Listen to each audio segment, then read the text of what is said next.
Good evening, everyone. My name is Márcia Mendonça, and as Marcelo said, tonight we're going to focus on thoughts and how to modify our thoughts. You may see my image on one screen and the sound coming from another machine, but that's just the little technical problem that I'm having, but it's totally fine. So just giving you a heads up. So moving on, so we're gonna talk about thought. What is thought? How thought works? The Spirit's influence on our thoughts, and how to modify and edify our thoughts. So the Spirit's book is rich with information, and I'm going to use quite a few of the questions here because I think it helps us understand the influence of spirits on our thoughts. So the first part of our talk is going to be focusing on the questions. So we'll have a solid background to then talk about other things. So in regards to penetration of our thoughts by spirits, in question 456, Kardec asks, do spirits see everything that we do? And the answer is they can do so if they choose, since they are incessantly around you. But practically, each spirit sees only those things to which he directs his attention, for he pays no attention to those which do not interest him. And the next question, 457, can spirits see our most secret thoughts? They often see what you would want to hide from yourselves. Neither acts nor thoughts can be hidden from them. So Kardec further asks, it would appear then to be easier to hide a thing from a person while living than to hide it from that same person after his death? Certainly. And when you fancy yourselves to be hidden from every eye, you have often a crowd of spirits around you and watching you. So two things, the spirits can see everything that we do if they wish to, and they can also see our thoughts. So that's something that we cannot do because we are incarnated and we have this veil over us. So I don't know what each of you are thinking. I don't know what you are doing. So we don't have that ability to do it in our physical body, but in spirit, we can see everything that happens. We can see every action, and we can also penetrate thoughts. So on occult influence of spirits on our thoughts and actions, 459, do spirits influence our thoughts and our actions? Their influence upon them is greater than you suppose, for it is very often they who direct both.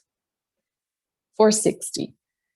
Do we have thoughts that originate with ourselves and others that are suggested to us? And the answer is, your soul is a spirit who thinks. You must have observed that many thoughts, and frequently very opposite ones, come into your mind in reference to the same subject and at the same time. In such cases, some of them are your own and some are ours. This is the cause of your uncertainties, because you have thus in mind two ideas that are opposed to each other. So 459, very important. The spirits have tremendous influence on our thoughts and our actions. And most of the time, it's their influence in what we're doing. So 460, so we have 461 here. It's continuation of 460 in regards to suggested thoughts. So how can we distinguish between the thoughts which are our own and those which are suggested to us? And the answer is, when a thought is suggested, it is like a voice speaking to you. Your own thoughts are generally those which first occur to you. This distinction is not of much practical importance for you, and it is often better for you not to be able to make it. Man's action is thus left in greater freedom. If he decides for the right road, he does so more spontaneously. If he takes the wrong one, he's more distinctly responsible for his mistake. So Maíse Braga, she's a worker of Spiritism in Brazil, and in one of her talks, she gives a good example. So of this case. So when you first think of something, that's usually your thought, and then your second thought is usually a suggestion from a spirit. So, for example, today is a holiday, and I think, you know what? I am going to take the whole day off. I'm going to go to the beach, and I'm going to bring my food. I'm going to do a picnic. I'm going to spend the entire day on the beach. So that's my first thought. And then on a second thought, it occurs to me, oh, I have to do laundry, and I should also cook for the week.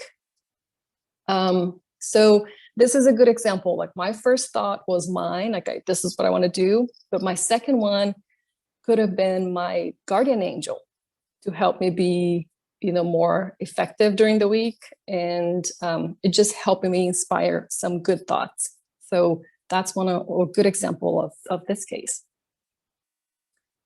But again, the spirits say, do not concern yourself too much with this. It's best to just act spontaneously. So question 464, how can we ascertain whether a suggested thought comes from a good spirit or from an evil one? Study its quality, the answer says. Good spirits give only good counsels. It is for you to distinguish between the good and the bad. 465, to what end do imperfect spirits incite us to evil? To make you suffer as they do themselves. And he further asks, does that lessen their own sufferings? No, but they do so from jealousy of those who are happier than themselves. What kind of sufferings do they wish to make us undergo? Those which result from being of an inferior order and far removed from God. So this is something that we think, when people are jealous or they're envy of our conditions, it's not of material realm. It's more of our happiness. So both incarnates, so people around us, and spirits who sees us, right? They see us all the time. They're around us. And so what causes this envy, this jealousy, is the fact that they see us happy. So it's not the car I drive, it's not where I live, it's not the relationship that I have. It's none of that. It's the happiness that's in me. And so they try, any chance they have, they will try to bring you down, to take that happiness away from you. So these are the last two questions from the Spirit's book. 467, can we free ourselves from the influence of the spirits who incite us to evil? And the answer is yes, for they only attach themselves to those who attract them by the evil nature of their thoughts and desires. 469, by what means can we neutralize the influence of evil spirits? By doing only what is right and putting all your trust in God, you repel the influence of inferior spirits and prevent them from obtaining power over you. Take care not to listen to the suggestions of spirits who inspire you with evil thoughts, stir up discord among you, and excite in you evil passions. Distrust especially those who flatter your pride, for in doing so, they attack you on your weakest side. This is why Jesus makes you say in the Lord's Prayer, let's not succumb to temptation, but deliver us from evil. So, the spirits are telling us to not give any chance. So to bring our vibration down, because that's when the spirits influence us. So they use that low vibration, they can sense it, and they attach to it, and they use it to bring us down. And they continue to do so like day after day. So that's why it's important to pray to God. So it's very easy these days, with so many things happening, right? It's very easy for people who are experiencing job loss, or they don't having difficulties finding food, or paying their rent. So there are a plethora of problems, and people may naturally feel sad, low, worried, and all of those feelings.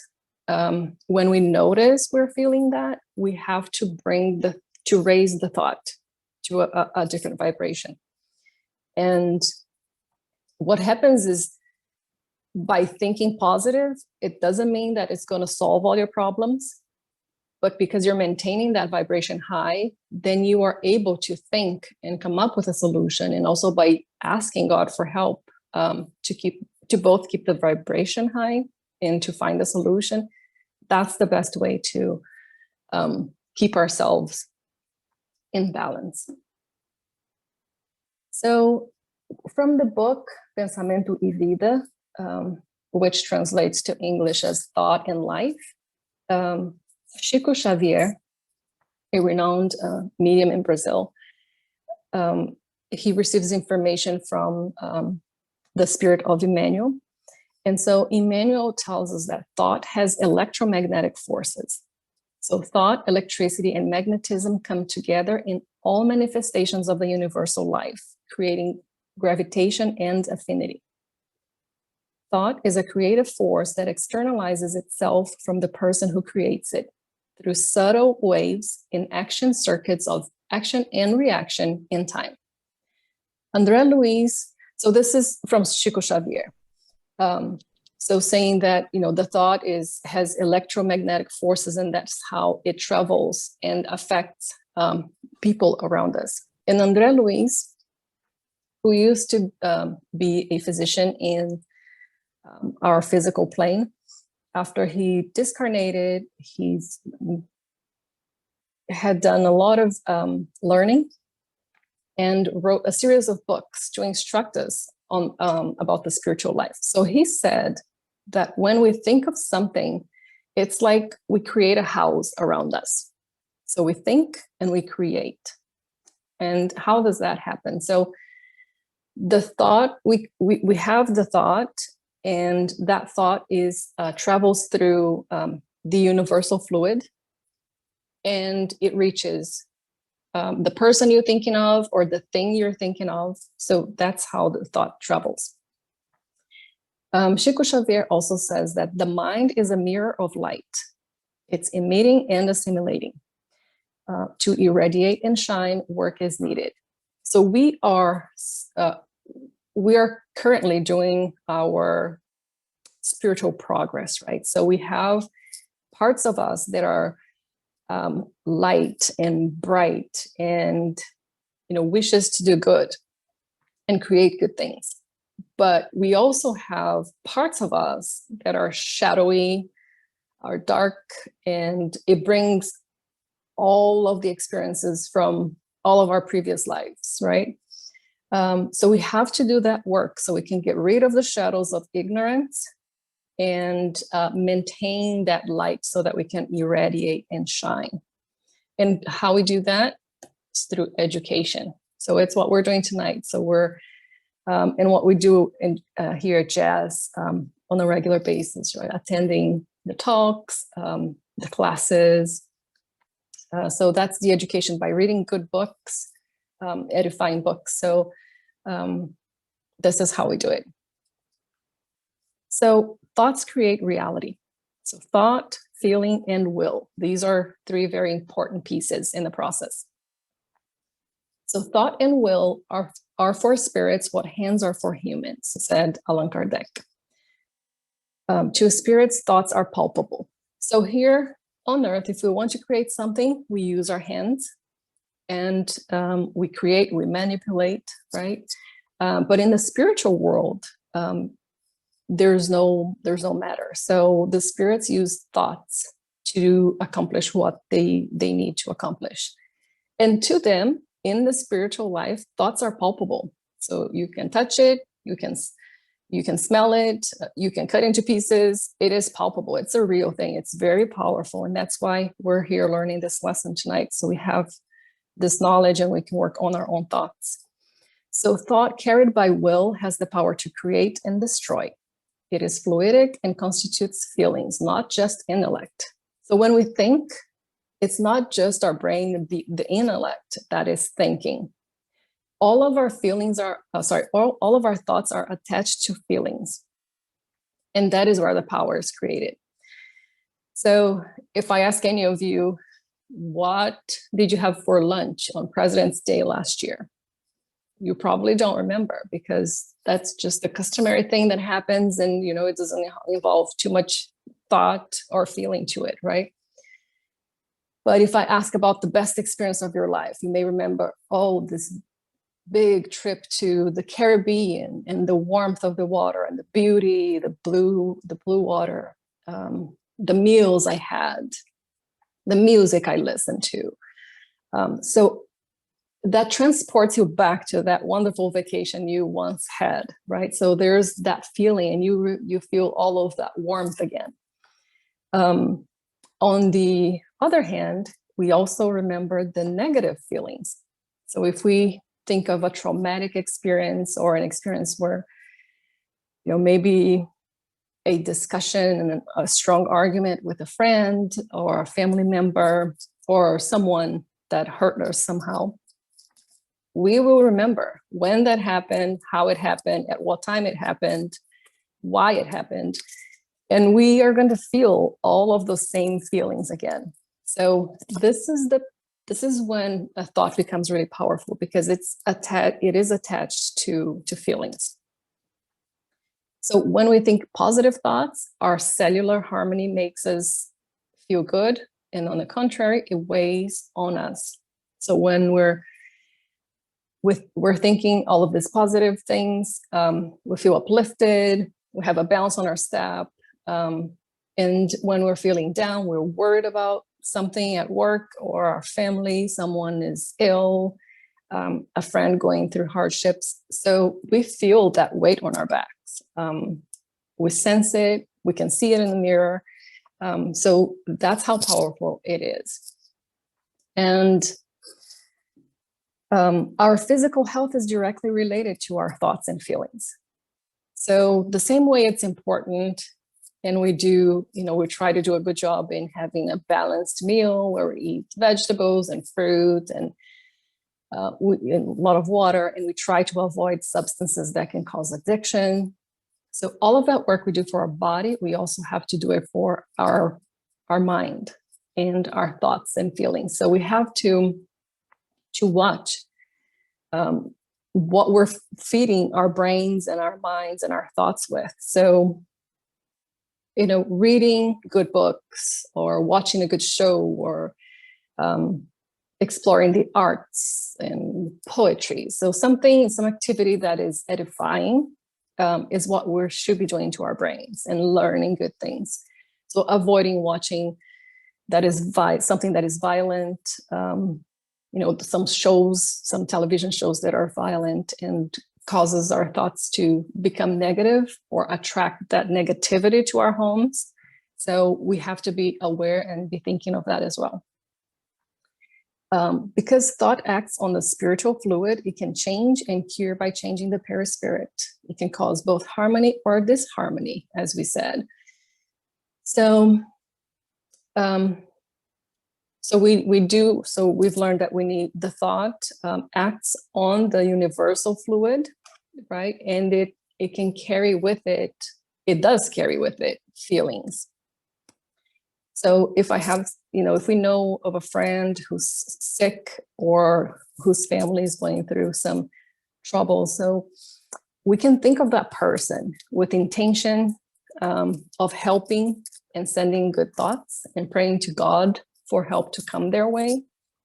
That person and that family is going to feel that energy that you created in your thought with the intense feeling, which traveled through the universal fluid and reached that person. So we have to be careful and, just making sure that we're constantly doing this work to make sure that we're thinking positive thoughts and also sending positive thoughts. So how do we do this work? Is it hard to change our thoughts? So the Spirit's book, question 909, asks, would a man's own efforts always suffice to enable him to vanquish his evil tendencies? And the answer says, yes, Very slight ones are often all that is needed. It is the will that is wanting. Alas, how few of you make any serious effort to vanquish those tendencies?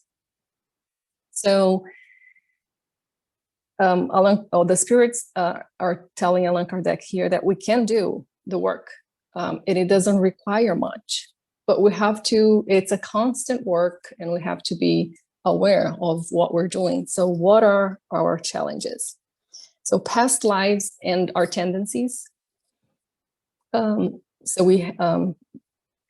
These are forces that push us toward a good future and others that hold us back. So we have in us this tendency to do good, and we know that, right? We're created to do good. We have love in us, and we aspire to do great things and do good things. So we have that side, but we also have that side that is pushing us back. When we want to act and do good things, there's something holding us back. And that's coming from all of our past lives, right? So we have had hundreds, if not thousands of lives to date. So, and we carry all of that with us. All of that information, it's ingrained in our brain, and in our spirit, in our perispirit. So at some point it's going to show. So that's why we have to be very careful, because our mental states follow us in the afterlife. And so what we're doing today, we're going to bring with us to the spiritual plane. So it is a constant effort to create this change. So how do we modify our thoughts? In doing good, our thought and spirit will connect to elevated spirits, which will assist us in our progress. On the other hand, if our vibration is low, we will involve ourselves with negative spirits, which will bring us down and inspire us to do evil. So I've mentioned this in previously, right? So whenever we're low, our vibration goes low, and we attract those spirits vibrating at the same level. So we want to change. Whenever we feel, if we leave home, we get to work, and 2-3 hours later, so if we're doing, well in the morning, and then after 3 hours we're feeling low, we notice that clear difference in how we feel. So we're probably suffering some influence.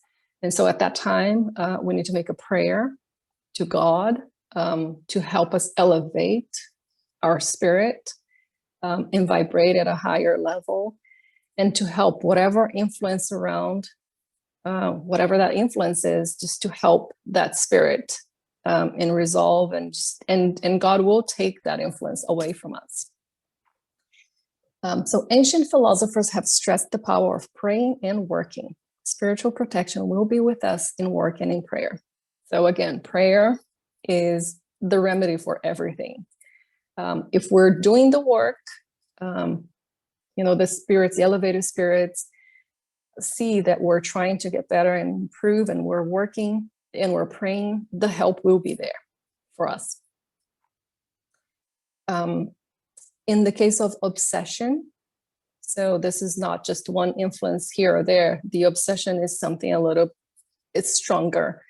And people tend to think that obsession is from the spiritual plane to our physical plane, but it actually goes in a lot of different ways. It can also be from the physical plane to the spiritual plane.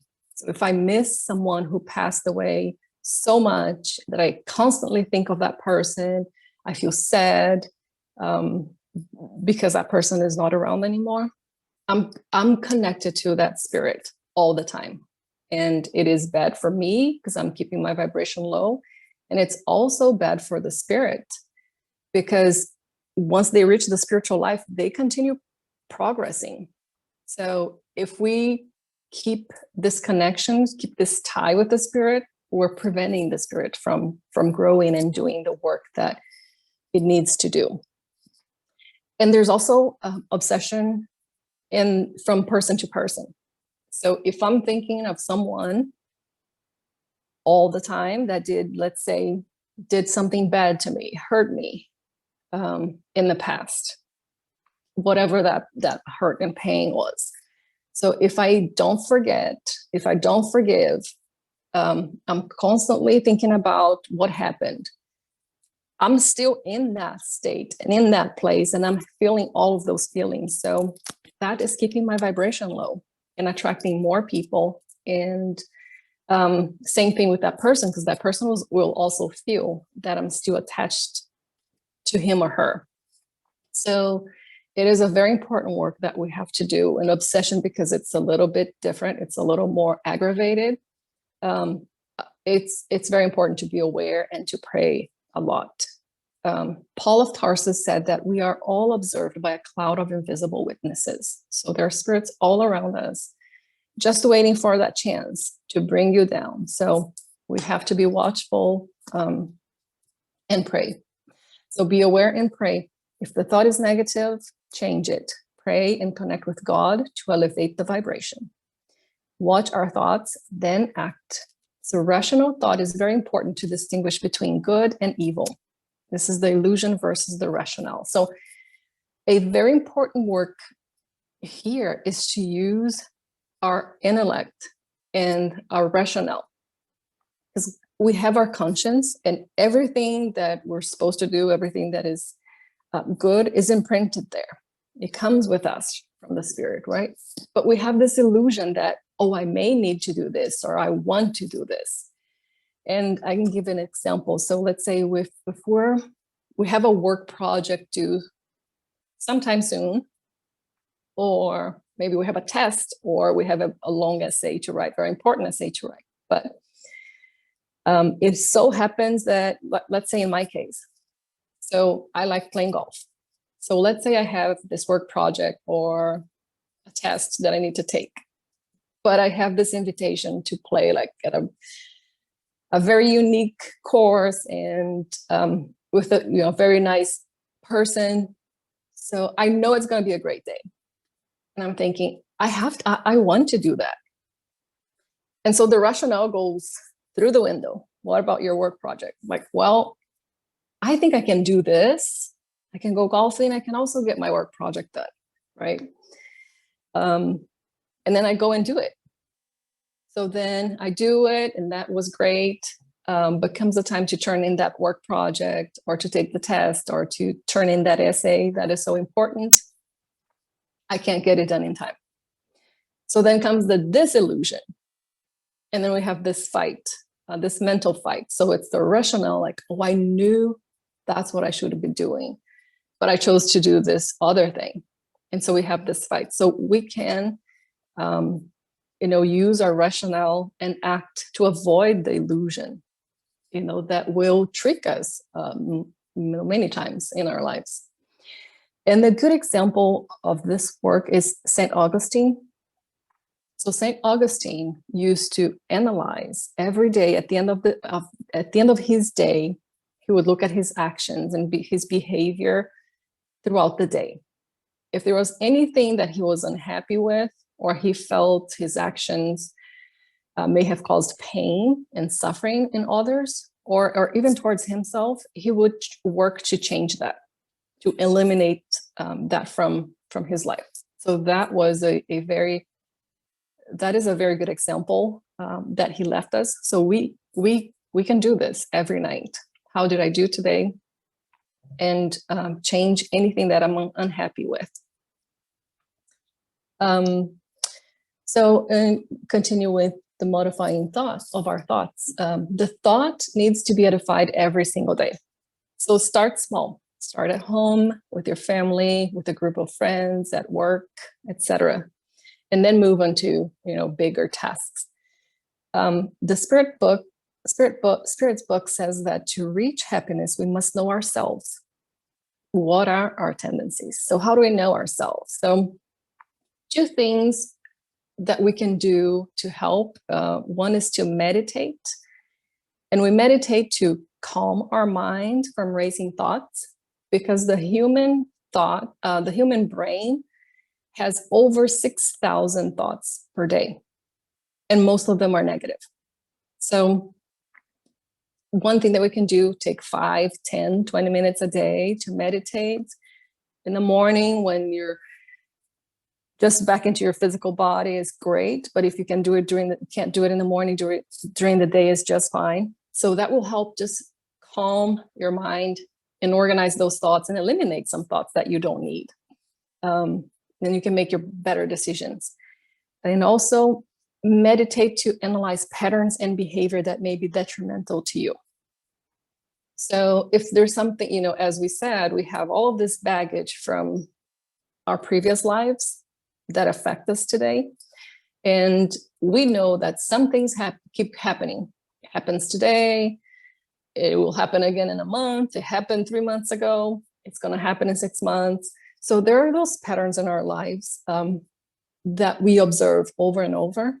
So we can stop and think, like, why is this happening? What could have happened in the past, in you know, one of our past lives, or even a few lives? Because we keep making the same mistakes. At least Haroldo Dutra,